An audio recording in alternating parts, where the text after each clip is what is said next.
Nama Tuhan. Shalom. Apa kabar Bapak Ibu? Apa kabar? Puji nama Tuhan. Saya percaya ketika kita datang di tempat ini, kita datang dengan sukacita. Amin.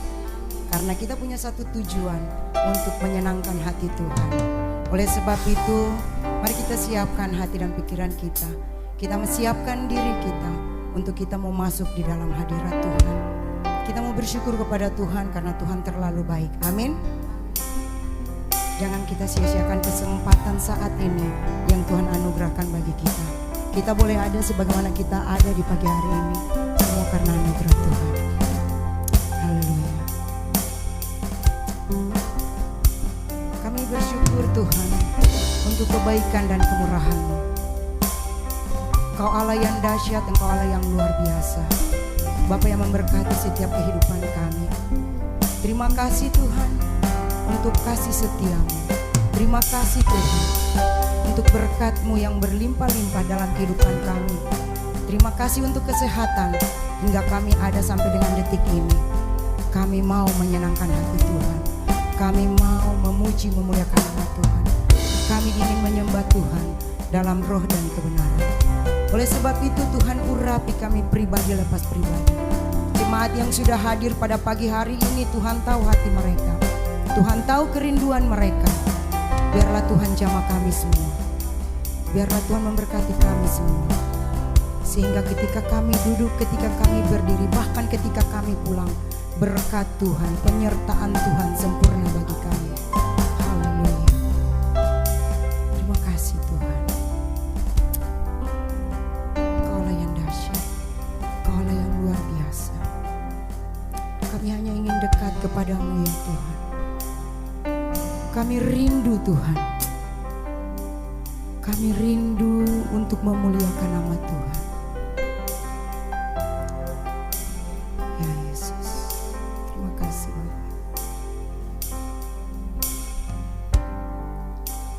Yesus.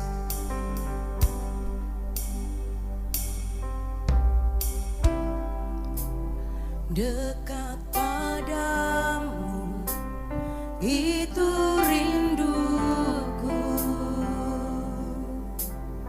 Setiap kataku kau pun menunggu. Setiap kataku kau pun menunggu. Tak kusangka ku temukan. Tak kusangka ku temukan satu kasih yang abadi. Satu kasih yang abadi. Kini ku datang dan ku bawa. Kini ku datang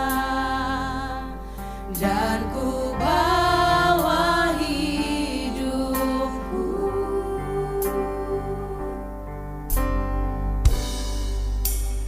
Memandang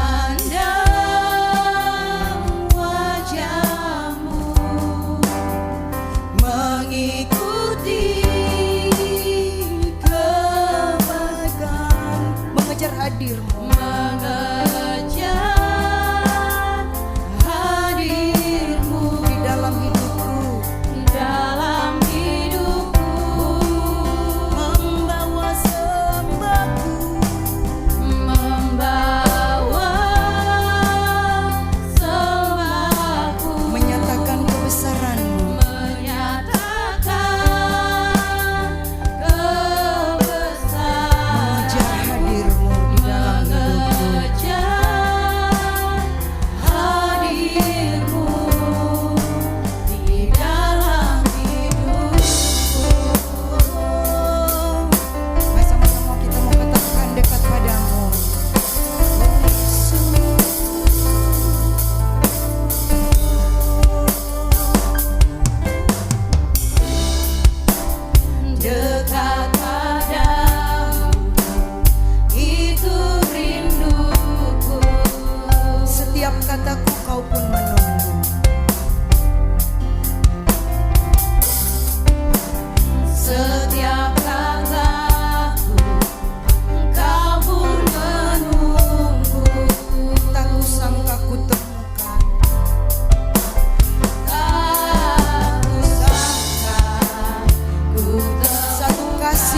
abadi.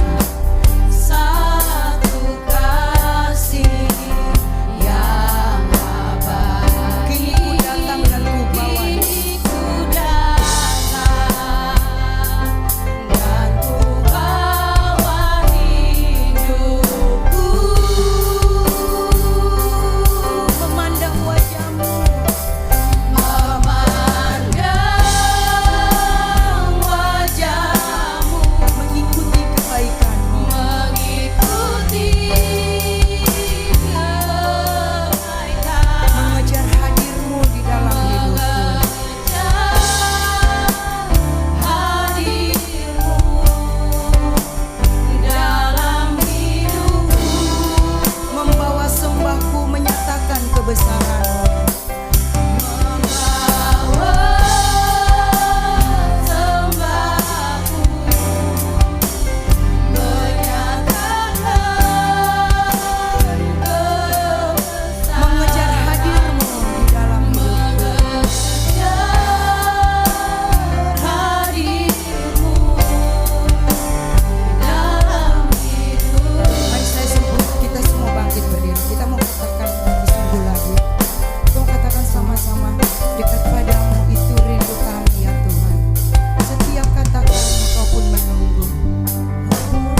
Engkau terlalu baik dalam hidup kami Tuhan.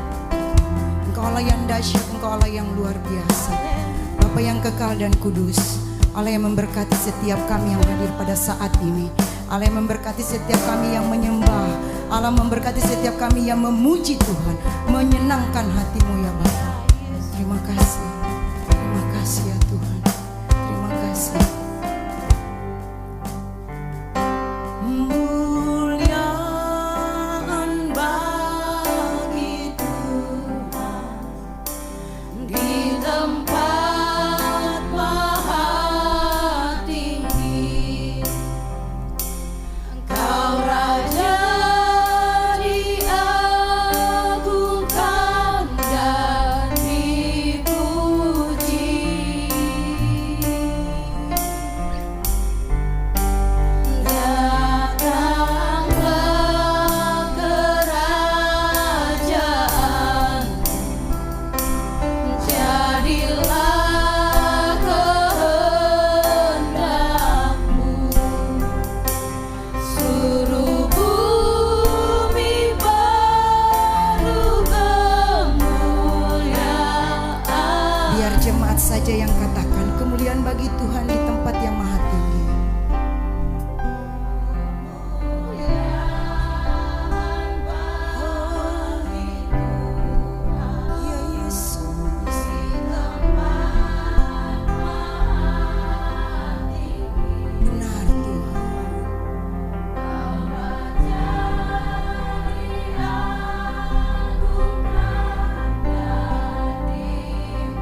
pada Minggu Kudus pagi hari ini hanya datang dari Allah Bapa, Putra dan Roh Kudus yang menciptakan langit dan bumi. Dengarkanlah pembacaan Mazmur 150 ayat 1 sampai dengan ayat yang kelima. Haleluya. Pujilah Allah dalam tempat kudusnya. Pujilah Dia dalam cakrawalanya yang kuat. Pujilah Dia karena segala keperkasaannya. Pujilah Dia sesuai dengan kebesarannya yang hebat. Pujilah Dia dengan tiupan sangkakalap. Pujilah Dia dengan gambus dan kecapi. Pujilah Dia dengan rebana dan tari-tarian. Pujilah Dia dengan permainan kecapi dan seruling. Pujilah Dia dengan cercap yang berdenting. Pujilah Dia dengan ceracap yang berdentang. Biarlah segala yang bernapas memuji Tuhan. Haleluya.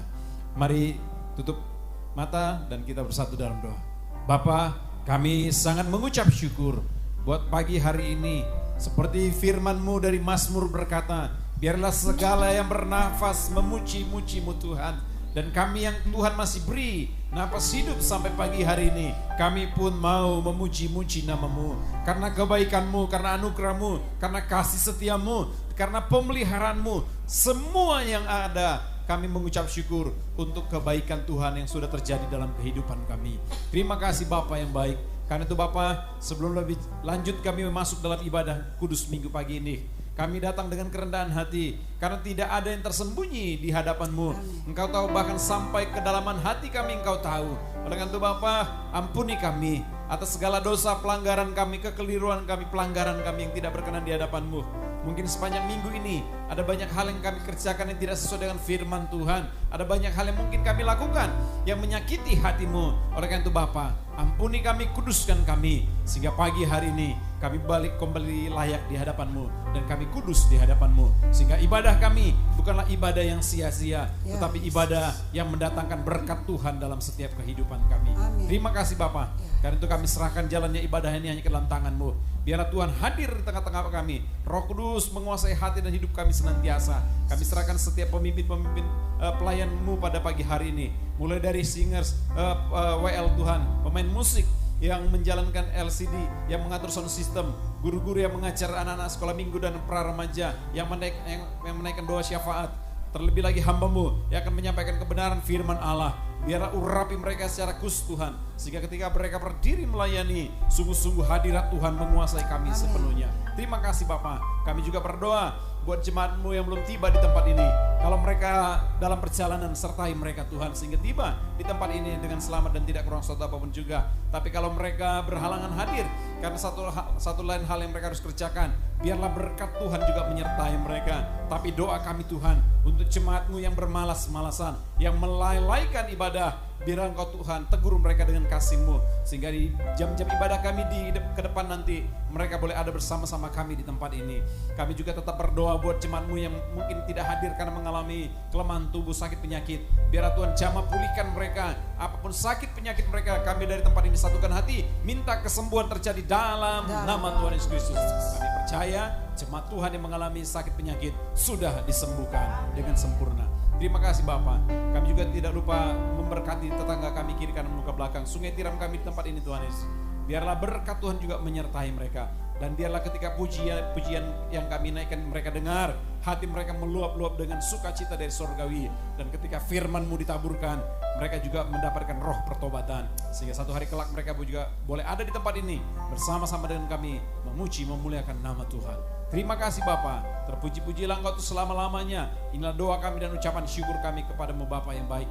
Dan kami akan tahbiskan dan kami akan mulaikan ibadah kami ini, mulai dari awal sampai pada akhirnya hanya di dalam satu nama, yaitu di dalam nama Tuhan Yesus Kristus. Amin. Amin. Puji nama Tuhan. Berikan kemuliaan buat Tuhan kita Yesus Kristus. Haleluya. Ada sukacita?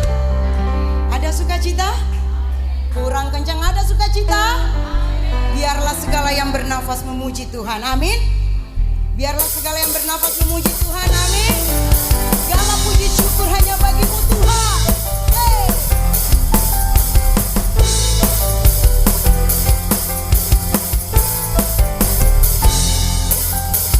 Segala puji syukur hanya bagi-Mu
memuliakan nama Tuhan.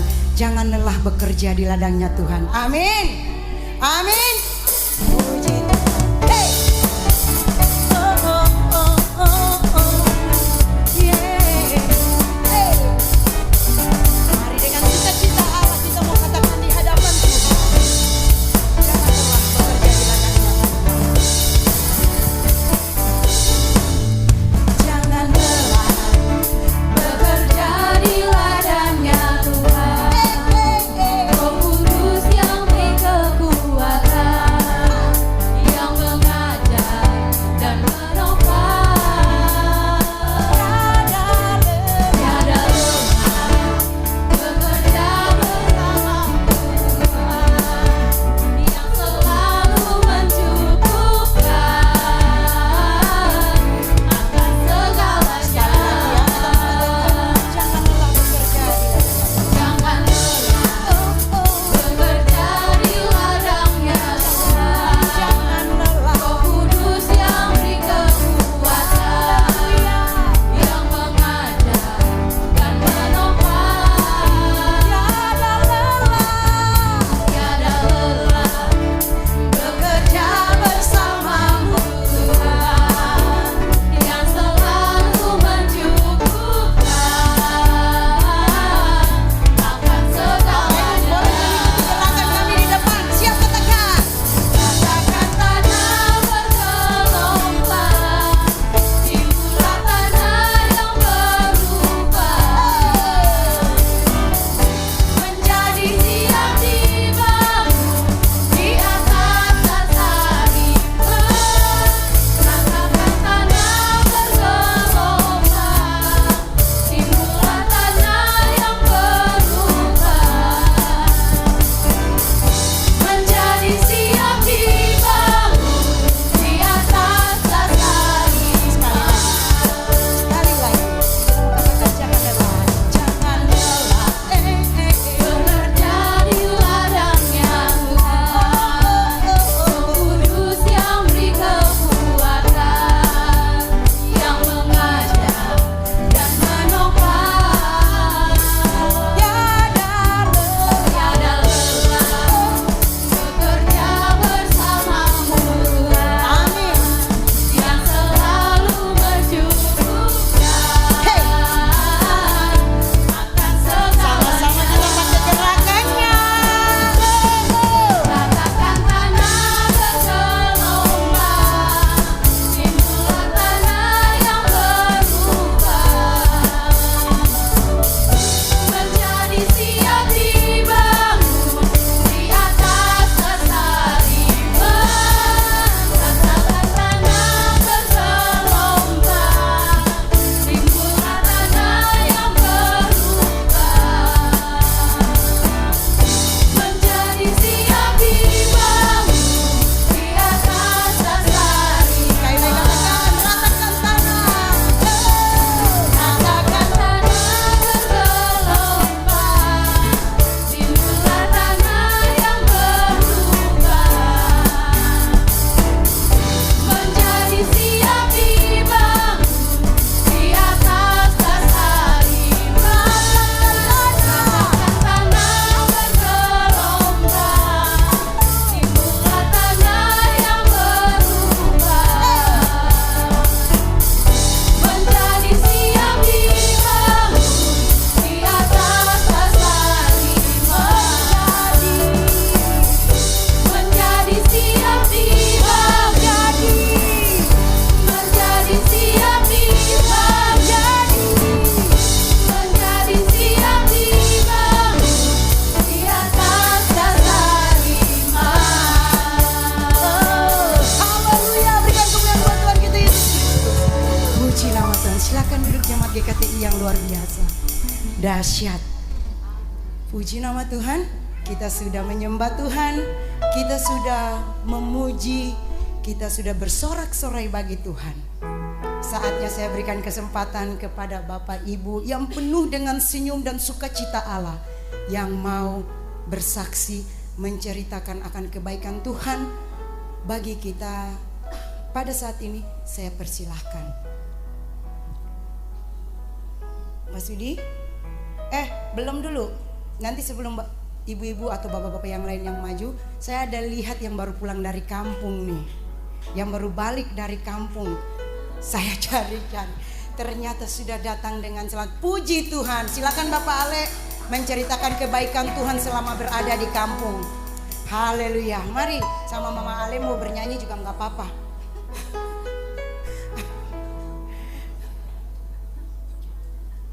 Oh nanti katanya Natal. Ya puji nama Tuhan. Ada? Siapa yang ada ulang tahun? Rijal ulang tahun? Oh enggak. Enggak ada ya. Baik, puji nama Tuhan. Kalau tidak ada yang mau menceritakan kebaikan Tuhan, saya mau menyampaikan bahwa Tuhan itu baik. Kita ada sampai dengan detik ini semua karena anugerah Tuhan. Kita bisa bekerja, kita bisa melayani, kita bisa berjalan, kita bisa tidur, kita bisa bangun dengan tubuh yang sehat, semua karena anugerah Tuhan. Amin. Oleh sebab itu, bagaimana caranya kita membalas kebaikan Tuhan? Tidak ada caranya, hanyalah mengucap syukur. Semua kebaikan Tuhan tidak bisa kita hitung di dalam hidup kita. Karena terlalu banyak, dari kita kecil sampai kita tua, sampai Tuhan panggil kita, kita tetap berada dalam kasih dan anugerah Tuhan. Mari kita siapkan hati dan pikiran kita. Kita mau mendengarkan kebenaran firman Tuhan. Biarlah firman Tuhan yang ketika kita dengar Bapak Ibu jatuh di tanah yang subur. Artinya mari kita lembutkan hati kita. Mari kita fokus kepada firman yang disampaikan, sehingga kita boleh memahami dan kita menjadi pelaku-pelaku firman yang luar biasa. Kita menjadi berkat bagi banyak orang. Ya Yesus. Tiada pernah ku ragukan kasih setiamu ya Tuhan. Setiap waktu dalam hidupku, Kau pernah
Engkau selalu menjaga menyertai kami ya Tuhan.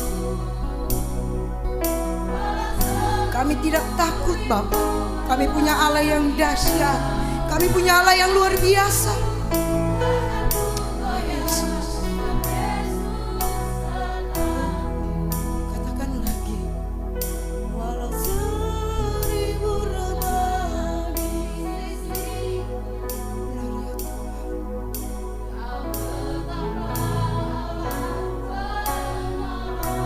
Lebih sungguh-sungguh lagi kita katakan di hadapan Tuhan. Ini iman kita di hadapan Tuhan.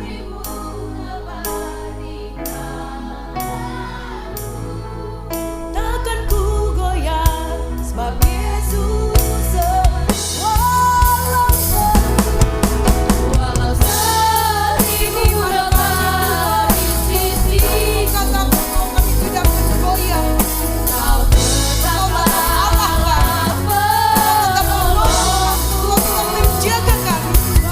walau 10.000 rabah di kananku, takkan ku goyah sebab Yesus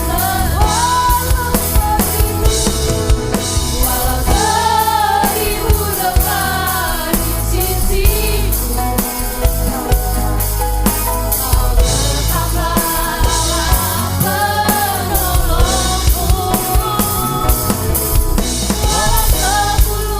10.000 rabah di kananku, takkan ku goyah sebab Yesus sertaku. Takkan ku goyah sebab Yesus sertaku. Takkan ku goyah sebab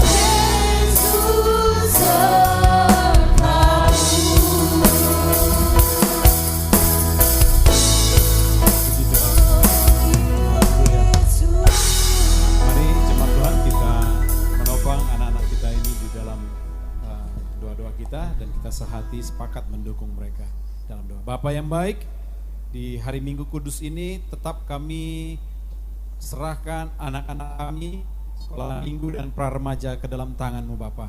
Mereka lah anak-anak yang unik, anak-anak yang spesial di mata-Mu. Engkau sudah hadirkan mereka ada di tengah-tengah dunia ini dan pasti ada rencana-Mu yang indah dalam kehidupan mereka. Oleh karena itu Bapa, kami tolak segala kuasa iblis, kuasa si jahat yang mencoba menggagalkan setiap rencana Tuhan dalam kehidupan mereka. Kami patahkan kuasanya dalam nama Tuhan Yesus Kristus.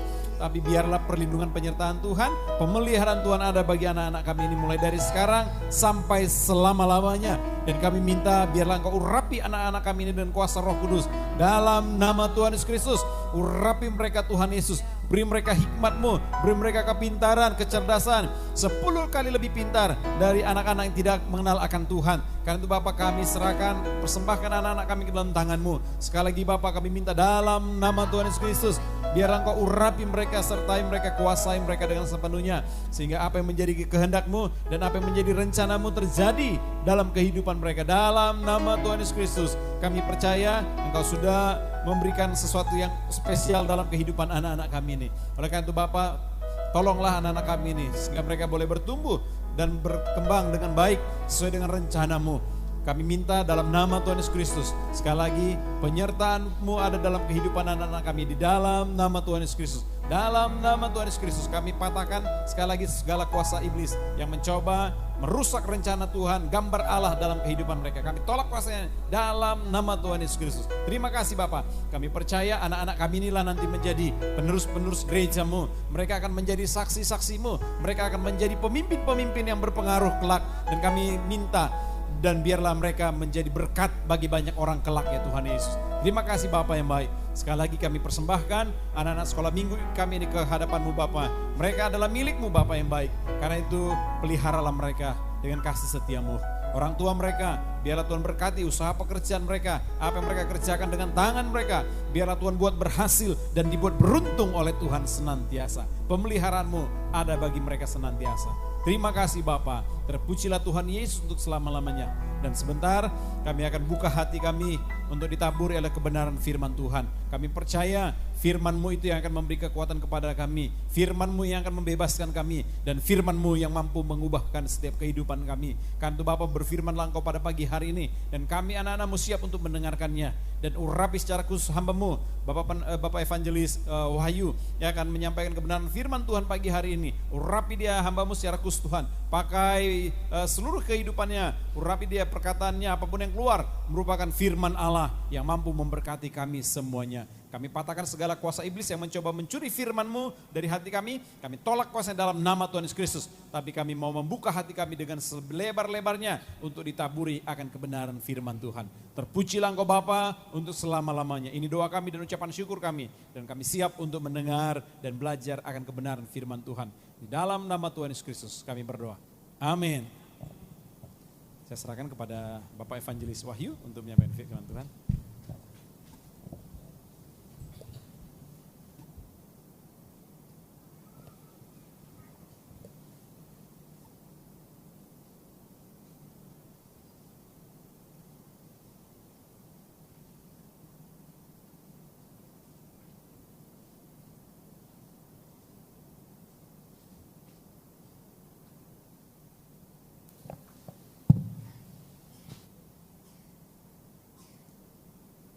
Ya, sebelum kita mendengarkan kebenaran firman Tuhan dan belajar firman Tuhan, mari saya undang untuk bersama-sama kita tundukkan kepala, kita satukan hati, kita berdoa sekali lagi kepada Tuhan.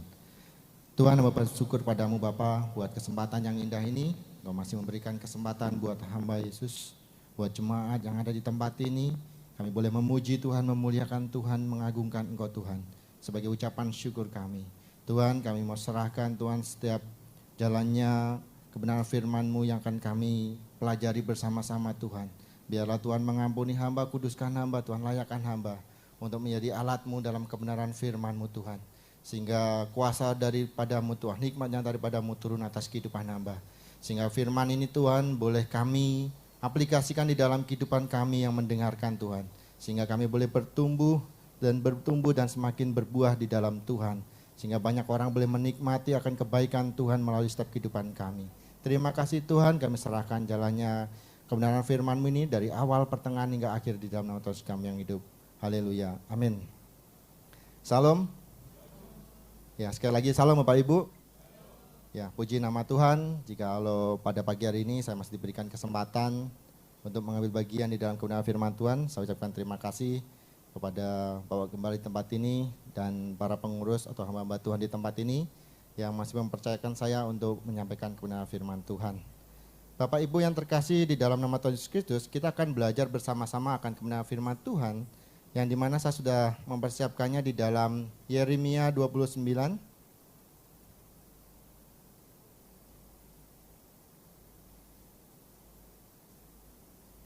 Yeremia 29 ayat pertama sampai yang ke-14. Karena ini ayatnya banyak, nanti kita akan baca secara bergantian. Saya ayat pertama, Bapak Ibu Saudara ayat yang kedua sampai yang terakhir. Yeremia 29 ayat pertama sampai yang ke-14. Sudah ketemu semuanya Bapak Ibu? Ya, mari kita baca. Yeremia 29 ayat pertama sampai yang ke-20, yang ke-14. Surat kiriman kepada orang-orang buangan di Babel. Beginilah bunyi surat yang dikirim oleh Nabi Yeremia dari Yerusalem kepada tua-tua di antara orang buangan, kepada imam-imam, kepada nabi-nabi, dan kepada seluruh rakyat yang telah diangkut ke dalam pembuangan oleh Nebukadnezar dari Yerusalem ke Babel.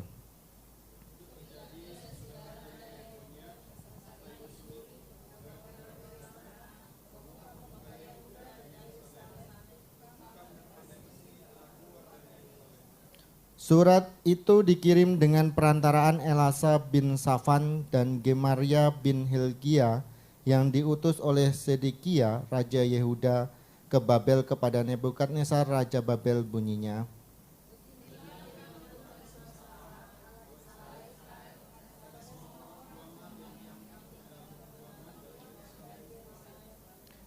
dirikanlah rumah untuk kamu diami, buatlah kebun untuk kamu nikmati hasilnya.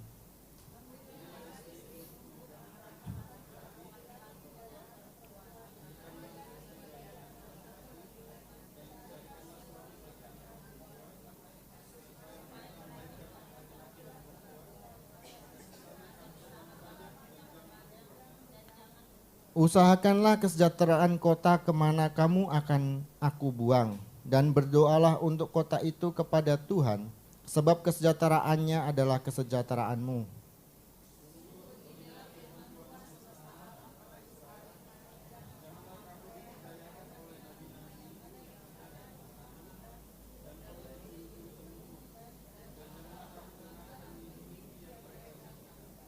Sebab mereka bernubuat palsu kepadamu demi namaku. Aku tidak mengutus mereka, demikianlah firman Tuhan.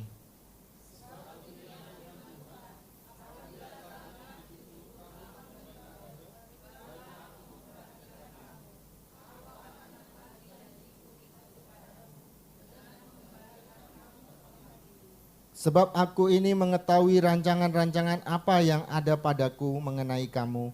Demikianlah firman Tuhan, yaitu rancangan damai sejahtera dan bukan rancangan kecelakaan, untuk memberikan kepadamu hari depan yang penuh harapan.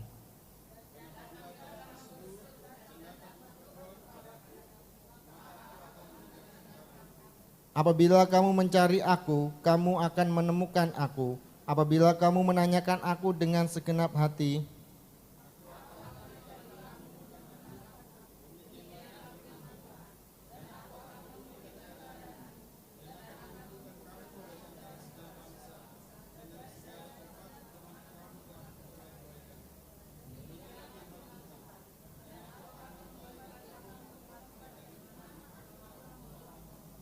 amin. Ya, dikatakan berbahagia bagi kita semua yang membaca, mendengarkan, dan terlebih melakukan kebenaran firman Tuhan di dalam kehidupan kita hari lepas hari. Bapak Ibu yang terkasih di dalam nama Tuhan Yesus Kristus, dari pembacaan kebenaran firman Tuhan yang kita sudah baca pada hari ini, saya tidak akan menerangkan secara detail dari ayat ke ayat, tetapi di sini yang menjadi renungan kita saat ini adalah di ayat yang ke-7. Usahakanlah kesejahteraan kota kemana kamu aku buang, dan berdoalah untuk kota itu kepada Tuhan, sebab kesejahteraannya adalah kesejahteraanmu. Bapak Ibu yang terkasih di dalam nama Tuhan Yesus Kristus, waktu saya membaca dan merenungkan kebenaran firman Tuhan yang kita pelajari bersama-sama pada hari ini, saya merenungkan seperti ini Bapak Ibu. Kalau namanya sesuatu hal, apapun itu, kalau yang namanya sudah dibuang, pasti konotasinya atau makna dari sesuatu yang kita buang itu tentunya adalah bersifat negatif. Dan tentunya itu bersifat tidak penting atau mungkin tidak berguna. Contoh, kita habis makan rambutan, taruhlah rambutan Bapak Ibu, karena kemarin waktu makan siang di kantor ada dikasih rambutan tapi 1 biji aja. Terus waktu kita makan, setelah kita makan kita nikmatin isinya, dan di dalamnya itu kan ada bijinya. Dan biji itu tidak kita makan sekaligus, tetapi biji itu kita akan buang. Karena kita anggap biji itu tidak berguna. Biji itu tidak penting, biji itu tidak bermanfaat pada waktu masih ada di dalam buah rambutan itu. Nah, Bapak Ibu yang terkasih di dalam Yesus Kristus, berdasarkan dengan kebenaran firman Tuhan yang kita baca pada hari ini, kalau kita melihat rangkaian ceritanya dari ayat pertama sampai ayat yang terakhir, sebenarnya ayatnya panjang ini ya. Karena supaya kita tidak memahami secara kurang tepat begitu atau kurang mengerti dari awalnya hingga akhirnya, makanya saya tadi ambil sampai ayat yang ke-14 saja. Pembacaan kebenaran firman Tuhan yang kita baca, kalau saya melihat, namanya kan orang dibuang. Pasti tentunya tempat pembuangan itu tempat yang tidak enak. Tempat yang mungkin orang mengartikannya begini. Waktu saya melihat sebuah YouTube di Bekasi, kan tempat sentralnya pembuangan sampah Bapak Ibu ya. Di situ adalah tempat-tempat yang barang-barang yang sudah tidak dipakai ataupun bekas makanan dan sebagainya macamnya itu dibuang. Dan sebagian banyak orang menganggap itu adalah hal yang tidak penting, hal yang tidak berguna. Tetapi pada waktu mereka diwawancarai oleh salah satu stasiun televisi, mereka berkata seperti ini tuh sebenarnya bukan sampah yang tidak berguna, tetapi ini adalah tumbukan tumbukan yang berguna dan bermanfaat bagi mereka. Karena mereka menyadari hasil dari sampah yang mereka gali-gali, korek-korek itu banyak yang dimanfaatkan dan bisa didaur ulang. Nah, Bapak Ibu yang terkasih di dalam Kristus, tetapi apa yang dimaksudkan oleh kebenaran firman Tuhan?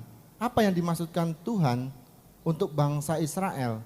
Orang yang sudah dibuang, tetapi di situ dikatakan mereka harus usahakanlah kesejahteraan. Kalau saya dibuang dari keluarga saya tidak akan pernah menganggap orang tua itu orang tua saya. Dan kalau saya dibuang di tempat di mana saya dibuang, pasti saya tidak memiliki damai sejahtera. Kenapa? Karena saya menganggap diri saya itu tidak berguna, diri saya itu tidak penting, diri saya itu tidak bermanfaat. Karena mungkin rasa sakit hati itu sudah tertanam di dalam kehidupan saya, tidak mungkin saya akan bisa mengusahakan atau jangankan mengusahakan kota di mana saya tinggal, untuk mengusahakan diri saya sendiri pun mungkin susah. Karena apa? Fokus saya, pikiran saya mengerti, memahami bahwa kita ini sudah dibuang, tidak ada gunanya. Kalau kita dibuang berarti Tuhan tidak menyertai saya. Nah, tetapi kenapa di dalam kebenaran firman Tuhan yang kita baca tadi di ayat yang ke-7 tadi, kita disuruh untuk mengusahakan kesejahteraan kota tersebut, Bapak Ibu. Nah, bedanya sangat berbeda. Kalau dibuang kan sesuatu hal yang negatif. Nah, kalau kesejahteraan itu, kalau yang saya catat, adalah kondisi manusia di mana orang-orangnya dalam keadaan makmur. Jadi kesejahteraan itu adalah kondisi di mana orang-orang dalam keadaan makmur, dalam keadaan sehat, dalam keadaan memiliki damai dan sejahtera di dalam kehidupannya. Itu baru dikatakan orang-orang sejahtera. Nah, tetapi kenapa orang yang sudah dibuang disuruh mengusahakan kesejahteraannya? Saya renungkan Bapak Ibu di dalam kehidupan pribadi saya seperti yang tadi saya upamakan tadi buah rambutan. Pada waktu buah itu isinya kita buang tidak bermanfaat. Tetapi apakah seterusnya isi buah rambutan itu tidak bermanfaat? Tentunya tidak. Pada waktu biji itu terbuang, mungkin dia beberapa tahun mungkin tidak ada manfaatnya. Tetapi setelah biji itu bertumbuh, mengeluarkan tunas, bertumbuh, dan akhirnya menjadi pohon yang besar, pohon yang lebat, dan akhirnya menghasilkan buah. Prosesnya tidak sebentar, prosesnya lama. Mungkin kira-kira 5 tahun atau 6 tahun, baru pohon itu bisa menghasilkan buah dan bisa dinikmatin oleh orang lain.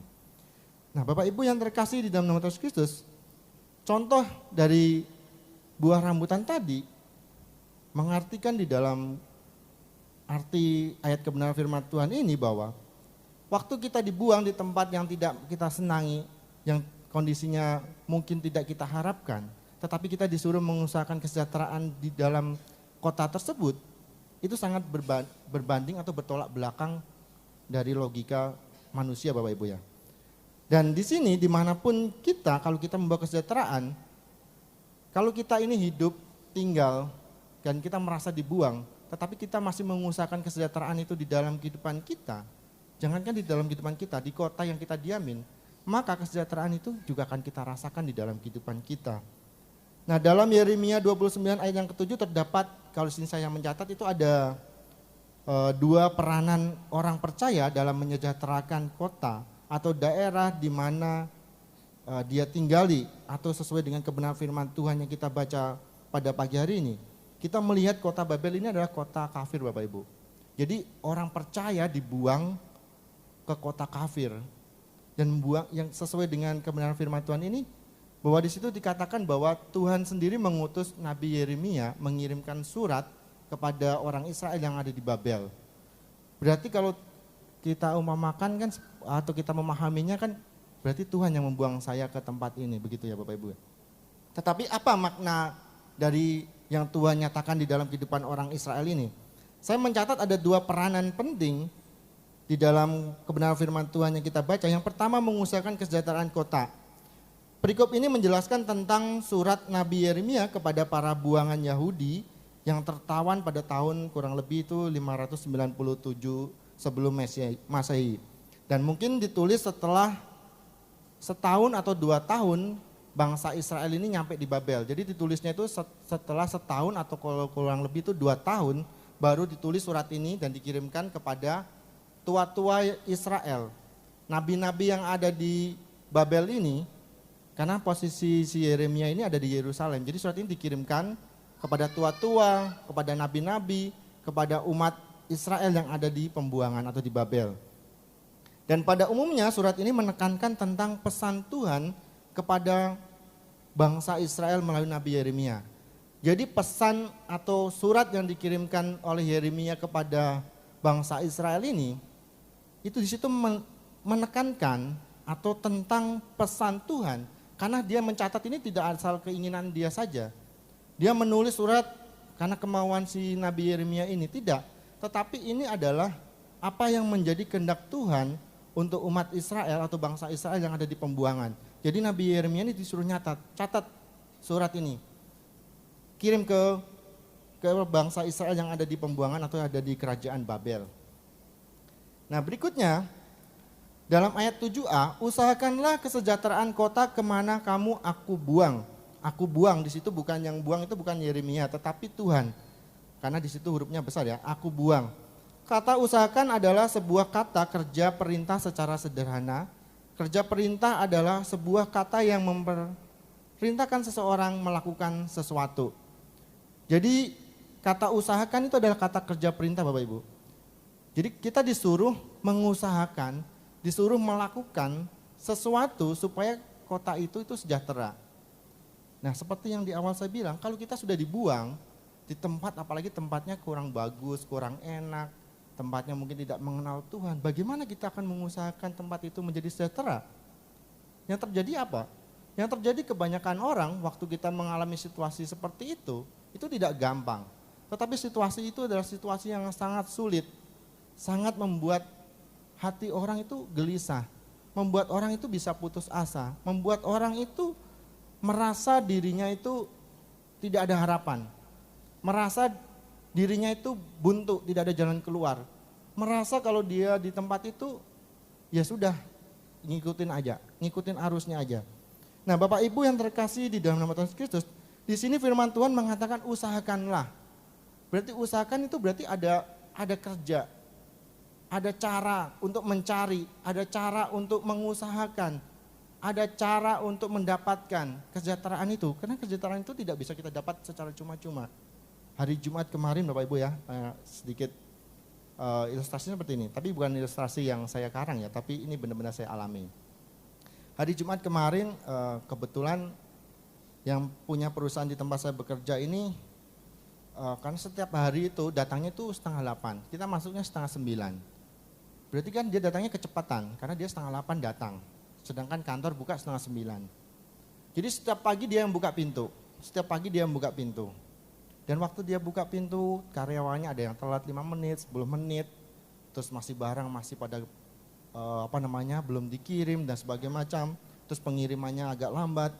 Mungkin dia merasa kok seperti ini, kok malas-malasan, kok nggak ada gairah, kok nggak ada semangat yang seperti dulu. Terus dikumpulkanlah per masing-masing divisi itu, dan kebetulan jatah saya itu hari Jumat kemarin. Karena kebetulan saya sudah puji Tuhannya, saya sudah dipromosikan sekarang menjadi sales marketing di perusahaan itu. Hari Jumat itu kami dikumpulkan terus disuruhlah di WhatsApp itu beli makanan yang enak, pokoknya yang enak. Kita mau rapat katanya, mau meeting, khusus bagian sales sama marketing. Tapi tidak ada, di situ dijawab Bapak Ibu, dijawab baik katanya. Pagi-pagi jam 8 TET, saya pikirkan karena 7:30 ngantar Karen, biasanya saya sampai sana itu jam 8 kurang 5 menit. Itu pasti udah sampai. Tapi kebetulan itu macet panjang itu dari Cisana sampai di Priuk itu macet karena banjir rob ya. Jadi macet padat banget, dan itu jam 8 lebih saya sampai. Sudah ada dia, sudah ada teman-teman beberapa, dan ada teman saya masih di belakang. Terus kami dimarah lah, tapi marahnya tidak yang wah gini-gini enggak. Dinasehatin Bapak Ibu. Kok kalian tidak ada gairah, tidak ada nggak ada semangat yang seperti dulu. Terus dia umpamakan seperti ini, kalau kita naik sepeda, terus ada jalan menanjak, apakah kita harus berhenti atau kita mundur ataukah kita maju? Logikanya kalau kita dalam posisi seperti itu, tidak mungkin kita akan berhenti di tengah-tengah. Pasti ujung-ujungnya kita akan jatuh. Dan kita akan menghadapi situasi yang sama terus-menerus di dalam kondisi ya di tengah-tengah itu tadi. Karena kita tidak akan naik dan kita tidak akan turun. Kita akan tetap ada di situ, di tanjakan itu. Tetapi kalau kita turun, berarti kita tidak bisa melewati tanjakan itu. Kita akan terus di bawah. Kita tidak akan mencapai garis akhirnya. Tetapi kalau kita mau mengayun sepeda kita, tetap melangkah, kita akan sampai di tujuan. Nah, Bapak Ibu yang terkasih, berarti ada usaha. Ada usaha yang harus kita lakukan untuk kita bisa sampai di atas. Dia upamakan seperti itu. Ya benar juga ya firman Tuhan yang saya baca ini, saya langsung teringat. Ya benar juga yang disampaikan oleh bos saya. Kalau kita sebagai sales atau sebagai pemasaran di dalam sebuah produk, kalau kita tetap diam di tempat, kita tidak ada upaya, tidak ada cara untuk mencari bagaimana konsumen ini mau beli ke kita kan tidak akan jualan, tidak ada hasil yang kita dapat. Nah, Bapak Ibu yang terkasih di dalam Yesus Kristus, orang lain aja bisa memahami hal-hal seperti ini. Saya yakin dan percaya bangsa Israel tentu mereka akan lebih bisa memahami apa yang menjadi kehendak Tuhan, apa yang menjadi maksud Tuhan di dalam tujuannya, di dalam hidup mereka. Kenapa Tuhan buang mereka? Kenapa Tuhan menyuruh mereka untuk mengusahakan kesejahteraan kota itu? Kan ini orang kafir Tuhan, ini orang yang tidak kenal Tuhan, ini bangsa yang bebal. Kenapa harus kami yang mengusahakan tempat itu sejahtera? Bapak Ibu yang terkasih di dalam Yesus Kristus, kalau kita ada di posisi seperti itu, mau tidak Bapak Ibu kita, aku mau kerja keras untuk kota Sungai Tiram ini. Supaya apa? Supaya Sungai Tiram ini diberkati. Padahal, maaf kata ya, kalau di sini tidak, Sungai Tiram kan orangnya baik-baik. Mungkin Sungai Tiram ini tidak baik, orangnya mungkin tidak berkenan di hadapan Tuhan. Tetapi Bapak Ibu ada di tengah-tengah mereka. Apakah yang kita lakukan? Apakah kita tetap diam aja di situ? Udah aku diam aja lah, ngikutin alur aja.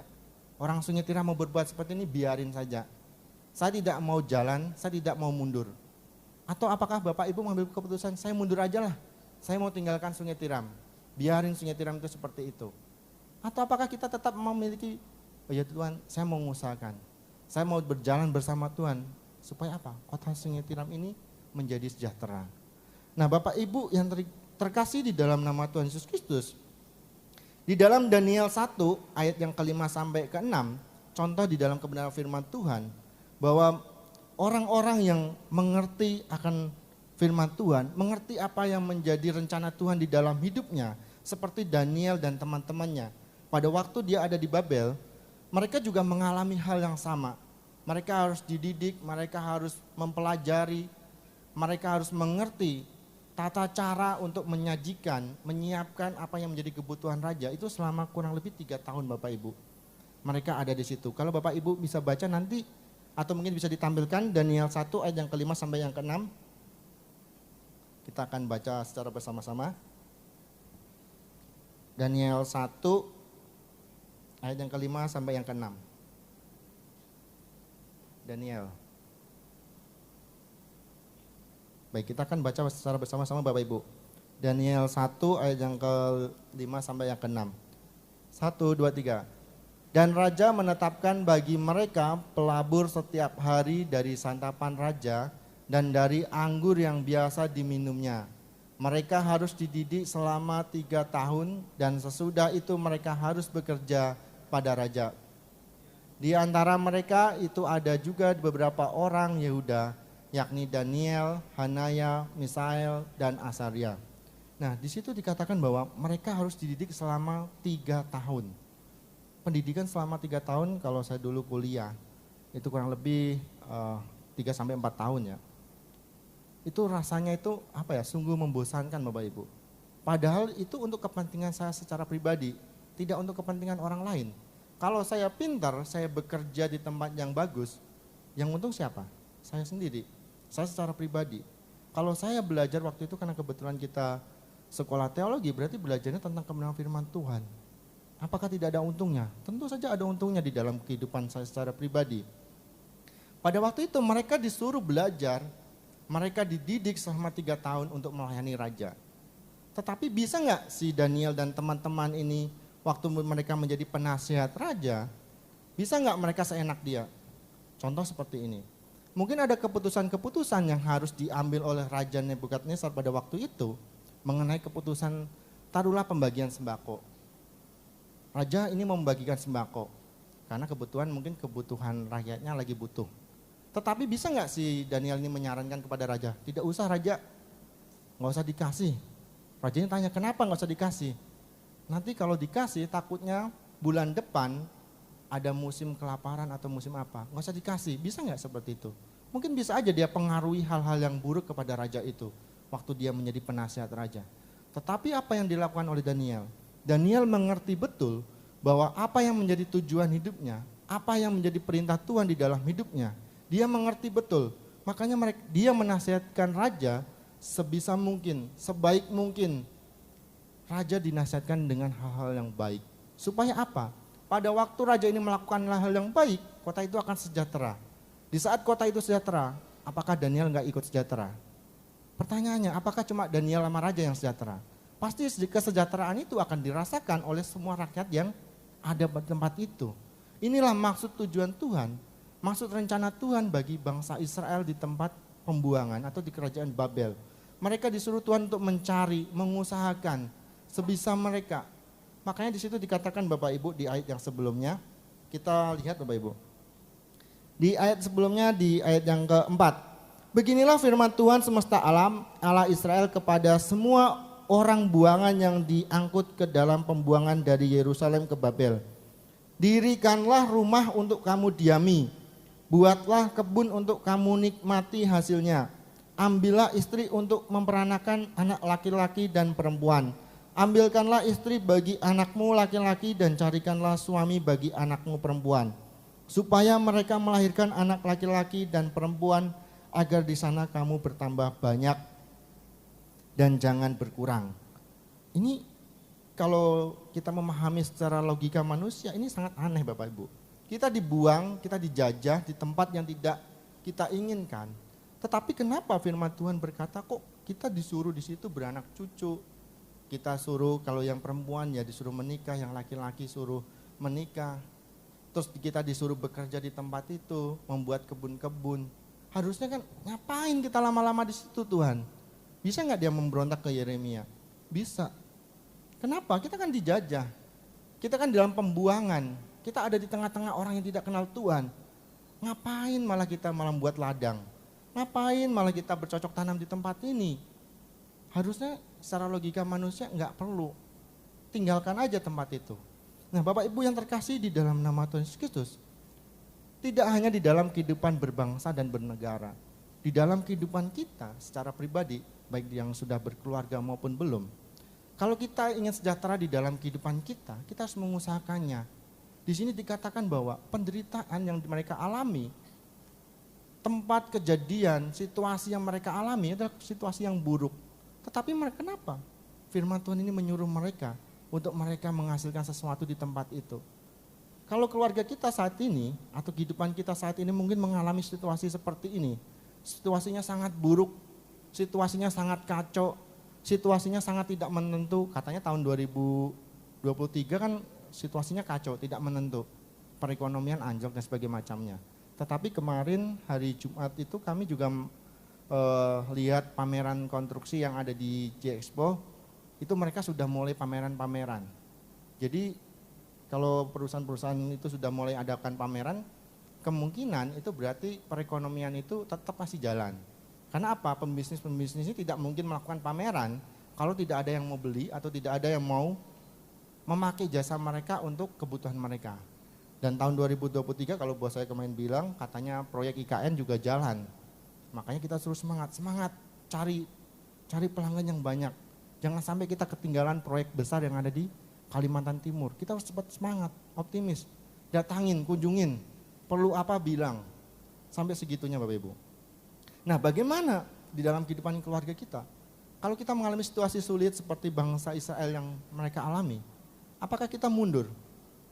Mundur aja bodoh amat. Mau makan mau enggak terserah. Enggak mungkin seperti itu. Seorang bapak atau seorang ibu, kalau dia pengen melihat anaknya itu berhasil, keluarganya itu sejahtera, dia akan berusaha. Yang mungkin yang laki-laki bekerja, mungkin yang ibu-ibu ada aja, ada yang jualan. Contoh ya, maaf Ibu ya, Bu Gembala Apakah langsung diam aja? Aku gembala di tempat ini, saya seorang istri gembala. Terus saya diam aja, Tuhan akan memberkati saya, karena saya kan hamba Tuhan. Tidak seperti itu, tetapi bagaimana Bu Gembala berusaha mencari memasarkan, berusaha, aku punya produk-produk seperti ini, dipasarkan. Dia cari, dia tetap semangat. Supaya apa? Supaya berkat itu tercurah. Kalau kita diam aja, stuck di tempat itu, bagaimana kondisi kita akan berubah? Kalau mereka melakukan hal itu, dan tidak menaati apa yang menjadi perintah Tuhan, yang dikirimkan oleh Yeremia, surat Yeremia kepada mereka akan diam di tempat itu. Dan mereka akan menjadi bangsa yang pasif. Bangsa yang tidak memiliki semangat untuk mereka hidup. Bangsa yang mengalami keputusasaan di tempat pembuangan. Akhirnya apa? Janji Tuhan itu tidak akan datang di dalam kehidupannya. Bapak Ibu yang terkasih di dalam Yesus Kristus, kenapa Yeremia, kenapa Tuhan memiliki rencana seperti itu? Dari awal kok sudah dikasih tahu harus beranak cucu, harus bertanam, harus menghasilkan ini dan sebagainya itu. Kenapa? Karena janji Tuhan itu ternyata tidak seinstan yang kita pikirkan Bapak Ibu. Tidak kita bikin seduh Indomie jadi, tidak seperti itu. Kalau kita lihat di ayat berikutnya setelah itu, bahwa di situ dikatakan 70 tahun Bapak Ibu. Umur kita kuat berapa tahun? Paling lama, paling kuat berapa? 70 ya? 70, 71 itu lebihnya. Bagaimana kita bisa menikmati janji Tuhan? Karena di sini katakan sampai 70 tahun. Nah, bagaimana kalau kita mengalami situasi sulit di dalam kehidupan rumah tangga, di dalam kehidupan mungkin yang bekerja di dalam kantornya, menghadapi situasi sulit baru setahun, baru 2 tahun, baru 3 tahun, terus kita meninggalkan, apakah janji Tuhan itu akan tergenapi di dalam kehidupan kita? Tentunya tidak. Bapak Ibu yang terkasih di dalam Yesus Kristus, saya 3 bulan pertama waktu saya kerja, sebenarnya saya mau menyerah Bapak Ibu. Saya sudah putus asa. Saya bilang begini, ya aku berdoa supaya saya dapat pekerjaan. Saya dapat pekerjaan. Saya minta kepada Tuhan, Tuhan saya minta kepadamu. Saya berdoa terus Bapak Ibu. Saya berdoa supaya saya kerja di tempat itu. Waktu saya bekerja di tempat itu, ternyata posisi yang ditempatkan untuk saya tidak sesuai apa yang menjadi gambaran saya. Mungkin saya akan menjadi posisi yang enak di situ. Setidaknya tidak angkat-angkat yang berat. Tetapi Bapak Ibu, selama 3 bulan, itu rasanya tuh berat sekali. Saya bilang istri saya sudah mau menyerah. Istri saya kadang bilang, kamu sekarang kurusan, kamu sekarang iteman. Kalau pulang Bapak Ibu, saya sudah tidak banyak aktivitas yang lain, saya langsung tidur karena kecapean. Nurunin barang bertonton Bapak Ibu. Dalam setiap harinya bertonton. Harus bertonton. Saya bilang besok ada kiriman lagi ke sini. Sekian ton, besok ada lagi sekian lagi. Aduh, saya pikirkan kalau tenaga mungkin masih kuat Bapak Ibu, tetapi tulang saya tidak kuat. Jadi punggung saya ini sakit sekali, nyeri sekali. Kalau habis makan, apalagi makan siang kita nurunin barang, bayangin Bapak Ibu 6 ton, nurunin barang berdua dari mobil, ada yang nerima. Kita habis makan itu rasanya udah di sini, mau keluar lagi Bapak Ibu. Saya sudah menyerah. Saya bilang, kalau memang 3 bulan ini saya tidak naik atau saya tidak pindah dari tempat divisi saya akan keluar. Saya bilang gitu sama istri saya. Saya akan ngomong lagi nanti ke bos, siapa tahu kalau saya hari itu disuruh naik ya puji Tuhan. Tapi kalau enggak saya akan keluar. Saya akan nyari tempat lain lagi. Biarin, kalau misalnya kita enggak ada kerjaan biarin, saya bilang gitu. Saya sudah putus asa Bapak Ibu. Tetapi puji Tuhan pada pagi-pagi itu bos saya datang. Kan datangnya pagi, saya juga pagi. Jadi dia buka kunci, saya nemenin. Terus dia ngobrol di situ sama teman-teman yang lain yang sudah datang. Gimana, kamu sudah bisa belum? Kalau saya jawab belum, pasti saya nggak naik Bapak Ibu. Saya bilang aja, saya sudah bisa kok. Serius kamu udah bisa? Sudah. Sambil belajar nanti saya bilang gitu. Ya udah naik ke sana katanya. Wah, langsung suruh naik pada waktu itu Bapak Ibu. Kok suruh langsung naik kan nggak enak. Padahal ada pengiriman hari itu kan. Saya bilang gini, ini mungkin pengiriman saya terakhir. Nggak apa-apa saya nggak naik hari ini. Saya kasih tahu sama istri saya disuruh naik tadi. Masih kokoh kak bilang. Ya udah kamu langsung naik aja.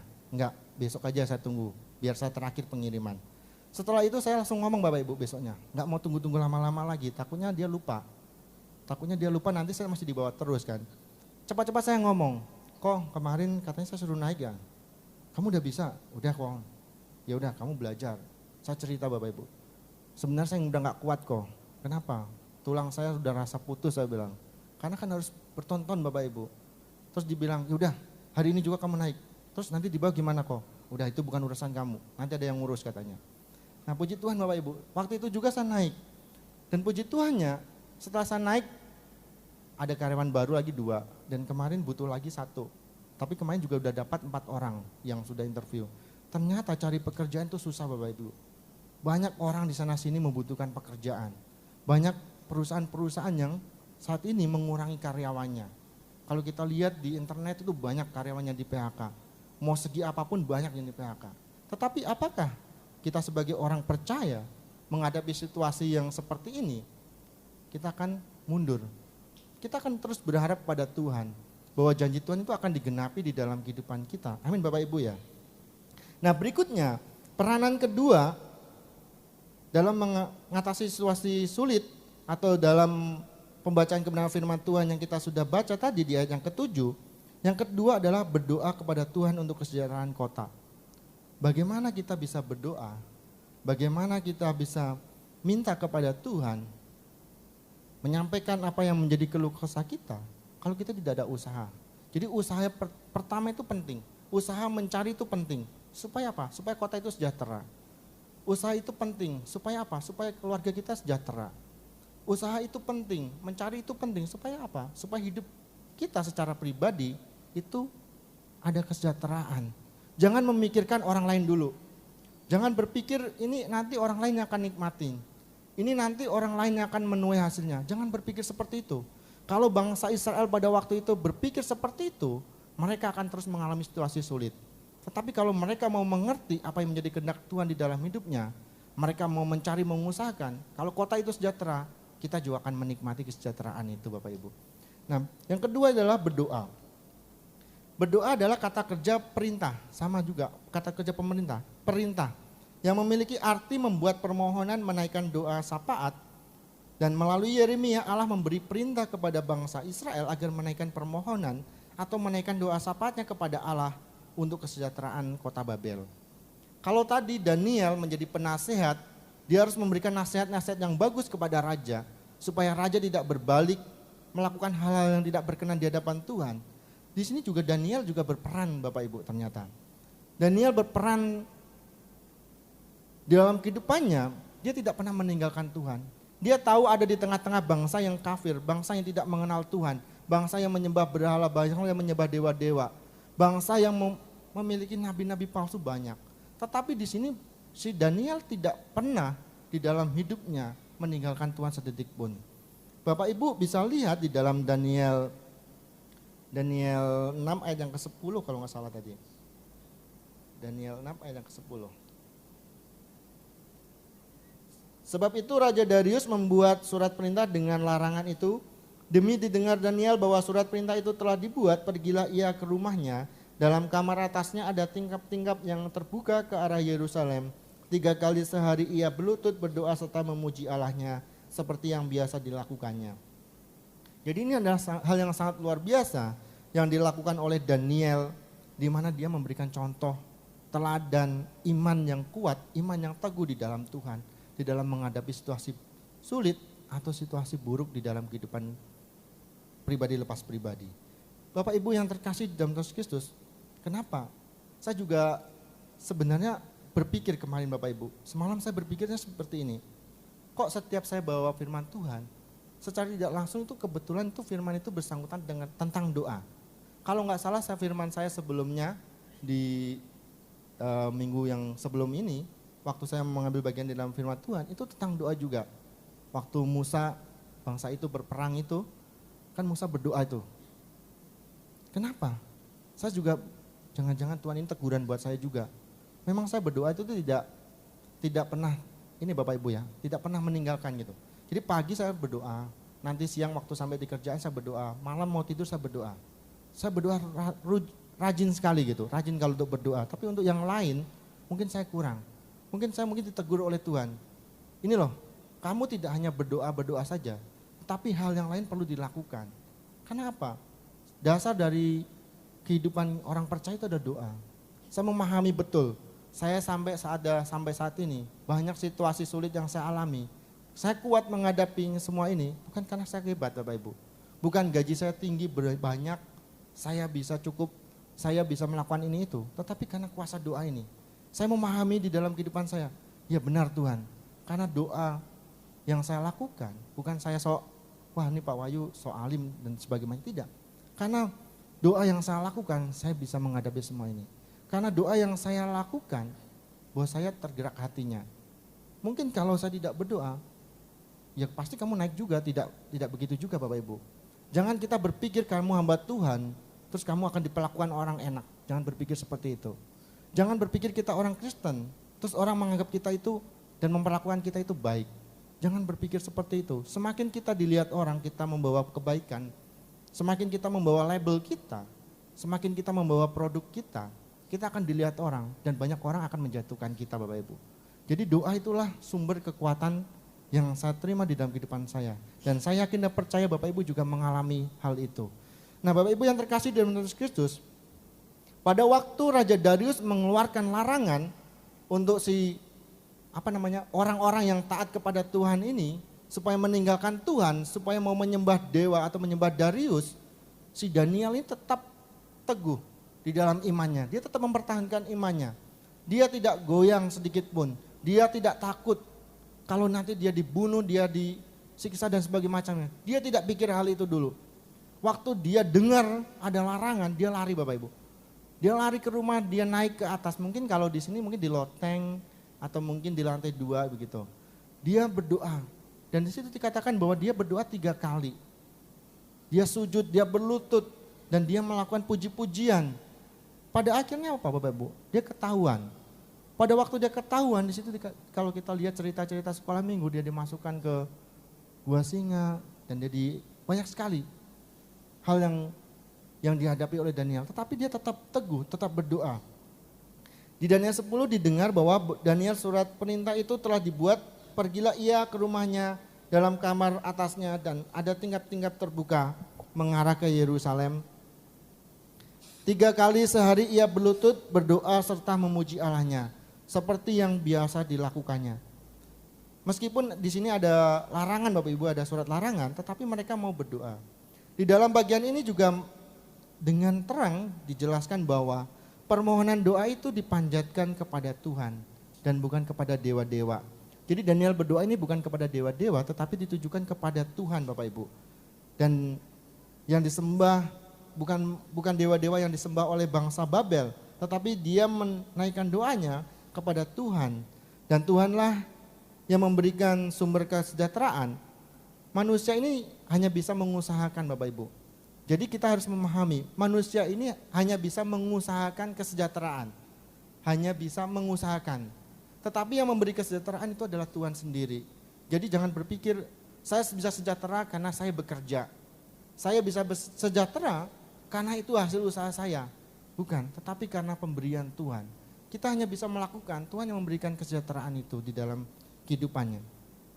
Dan menaikkan permohonan di dalam doa dan doa syafaat kepada kesejahteraan daerah di mana kita berada adalah perintah Tuhan bagi orang-orang percaya kepadanya.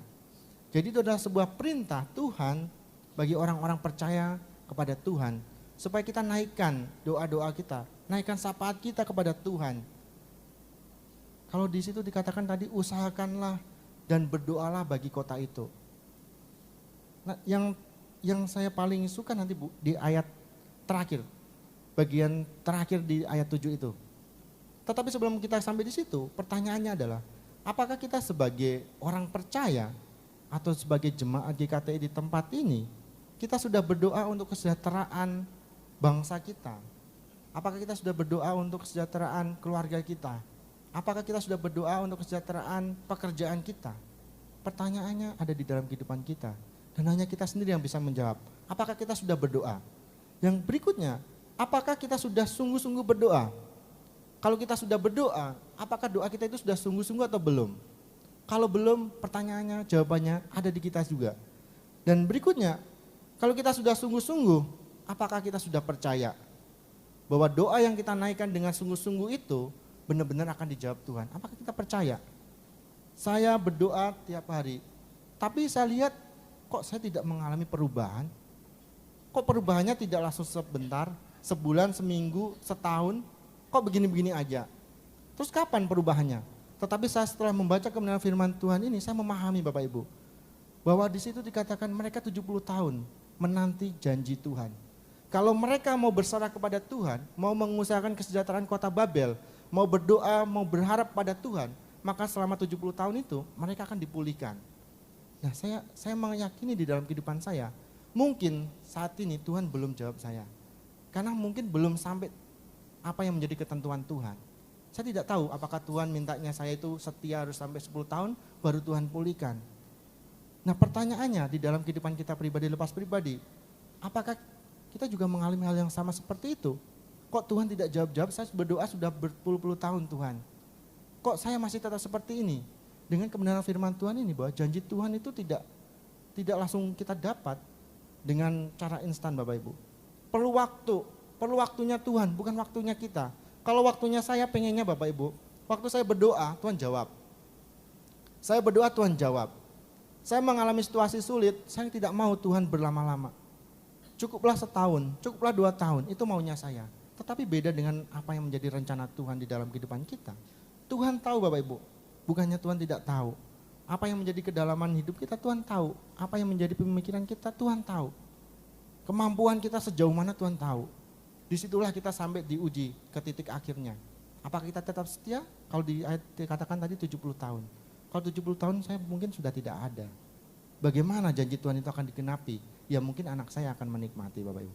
Bapak Ibu yang terkasih di dalam Yesus Kristus, jika kita percaya mari kita terus berdoa meminta kesejahteraan untuk keluarga, lingkungan tempat kita tinggal. Dan hasil dari apa yang kita sudah cari, apa yang kita sudah kejar, apa yang kita usahakan, dan apa yang kita sudah doakan, apa yang kita sudah percayai bahwa doa kita itu benar kita panjatkan kepada orang yang benar atau kepada Tuhan yang benar, maka hasilnya adalah kita akan memiliki janji. Janji Tuhan itu akan dinyatakan. Kalau tadi 70 tahun Bapak Ibu, kita baca Bapak Ibu sekali lagi. Di Yeremia 29 ayat 10 sampai 11, kita baca bersama-sama Bapak Ibu. Yeremia 29 tadi ayat yang ke-10 sampai yang ke-11. Sudah ketemu Bapak Ibu? Ya, kita baca secara bersama-sama. Sebab beginilah firman Tuhan, apabila telah genap 70 tahun bagi Babel, barulah aku memperhatikan kamu. Aku akan menepati janjiku itu kepadamu dengan mengembalikan kamu ke tempat ini. Sebab aku ini mengetahui rancangan-rancangan apa yang ada padaku mengenai kamu. Demikianlah firman Tuhan, yaitu rancangan damai sejahtera dan bukan rancangan kecelakaan untuk memberikan kepadamu hari depan yang penuh harapan. Ternyata kalau kita tetap pegang teguh janji Tuhan, maka janji-janji Tuhan itu akan diberikan di dalam kehidupan kita. Bapak Ibu yang terkasih di dalam nama Tuhan Yesus Kristus, seperti biji tadi, kalau kita buang dan itu kita tidak akan bisa menikmati kalau hanya cuma sebulan 2 bulan. Tetapi dia butuh proses untuk dia bertumbuh. Setelah dia bertumbuh besar dan dia akan menghasilkan buah. Baru itu bisa kita nikmatin Bapak Ibu. Bapak Ibu yang terkasih di dalam Tuhan Yesus Kristus, bagian C-nya, sebab sejahteranya adalah kesejahteraanmu. Saya baca sekali lagi ayat ini. Usahakanlah kesejahteraan kota kemana kamu aku buang dan berdoalah untuk kota itu kepada Tuhan. Sebab kesejahteraannya adalah kesejahteraanmu. Inilah poin pentingnya Bapak Ibu. Kalau kita mau sejahtera, kita harus berdoa. Kita harus usahakan. Jangan berpikir nanti orang lain menikmati. Jangan berpikir seperti itu. Kalau Anda ada di tempat itu, baik itu di keluarga, baik itu di pekerjaan, baik itu di bangsa dan negara. Kalau kota itu sejahtera, kalau keluarga itu sejahtera, kita akan menikmati. Dan orang lain juga akan menikmati hasil kesejahteraan itu Bapak Ibu. Dan kesimpulan dari kebenaran firman Tuhan pada siang hari ini adalah, sebab kesejahteraannya adalah kesejahteraanmu. Di Yeremia 29 ayat yang ke-7c, secara sederhana kalimat ini memiliki makna bahwa kesejahteraan Babel, kesejahteraan kota Babel adalah kesejahteraan umat Allah atau bangsa Israel yang ada di Babel. Dan peranan yang diperintahkan oleh Tuhan untuk Bapak, Ibu, Saudara, dan saya adalah mengejar, mencari, berusaha keras, dan untuk kesejahteraan keluarga, gereja, kota yang kita diami. Dan kita bawa dalam doa kepada Tuhan untuk kesejahteraan itu, dan tetap pegang teguh janji Tuhan, sehingga janji Tuhan itu dikenapi atas kehidupan kita. Jika kita melakukan demikian, kita juga akan menerima kesejahteraan itu di dalam kehidupan kita pribadi lepas pribadi. Amin firman Tuhan, mari kita bersatu di dalam doa.